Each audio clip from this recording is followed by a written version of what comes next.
Oscar Wilde was defining a cynic when he famously wrote of a man who knows the price of everything and the value of nothing, but today his aphorism might be as readily applied to a crown prince. Act 3, Lady Windermere's fan, if your majesty deigns, though you might wish to avoid de profundis. The gap between price and value is relevant when it comes to LIV Golf, the Saudi-funded series churning professional golf's usually placid waters, not merely as an abstract philosophical question but as a matter of basic fiscal responsibility.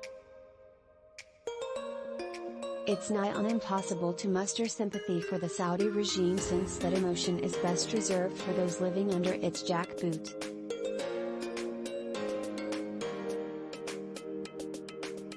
Still, one can almost commiserate with MBS's fate, increasingly obvious, though perhaps not to him, as being hoodwinked into financing what amounts to welfare for wealthy, washed-up golfers. Consider the amount of someone else's money that Greg Norman has been willing to bestow upon players whose potential is largely exhausted, limited or unrealized. A couple $100 million for 52-year-old Phil Mickelson, a feckless overspend even if exaggerated by a multiple.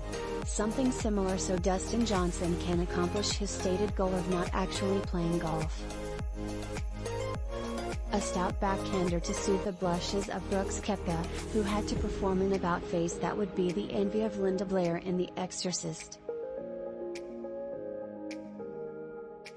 Another 9 figures for Bryson DeChambeau, whose surgically repaired hand will find it easier to carry the check than his playing future. And that's all before you tally B-tier guys like Sergio Garcia, best at a premium to cover tissues for his unceasing tears, and Lee Westwood, whose thirst for lucrative tin pot tournaments long predates his cushy landing, at age 49, on the Saudi scrap heap. Seen through a clear business lens, these players would be classified not as assets but as liabilities, their peaks long past and their popularity severely diminished. But their pragmatic value bears no relation to their price when Norman is writing checks on MBS's account.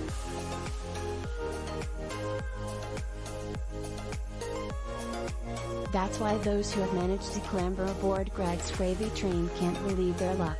This opportunity has been like winning the lottery for me, said Pat Perez.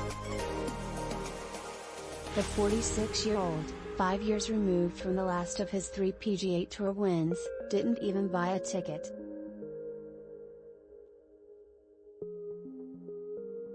It was handed to him.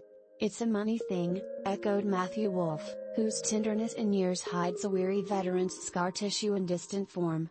Getting paid bigger, better, said Abraham Ancer, apparently dissatisfied with his ratio of 1 victory to $15 million in career prize money.